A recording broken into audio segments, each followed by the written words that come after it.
ચૌધરી સમાજના આંતરજ્ઞાતીય લગ્ન મામલે વિવાદ વધુ વકર્યો છે। યુવતીની ચૌધરી અને રબારી સમાજને વિનંતી। યુવતીએ કહ્યું કે અમારો માળો ન વિખેરશો, મારા બાળકને મા બાપ વિનાનું ન કરશો।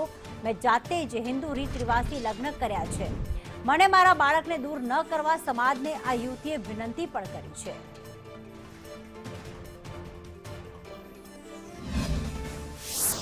એકત્રીસ માર્ચ 2024 હું ઘરેથી નીકળેલ છું। મૂળ ગામના મહાદેવ રબારી એમની સાથે હું ગયેલી છું। હિન્દુ રીત રિવાજ મુજબ મેં લગ્ન પણ કરી લીધા છે અને મારે 1 વર્ષનો છોકરો પણ છે। એટલે હું વિડીયો દ્વારા એવું જણાવવા માંગુ છું કે ચૌધરી સમાજના અને રબારી સમાજના આગેવાનોને મારા 2 હાથ જોડીને વિનંતી છે કે મને મારા છોકરાથી દૂર કરવી નહીં અને એને મા વગર કે બાપ વગર કરશો નહીં। જે તે નિર્ણય લો એ અમારો માળો ના વિખાય એવો લેજો। વડીલોને મારી આટલી વિનંતી છે।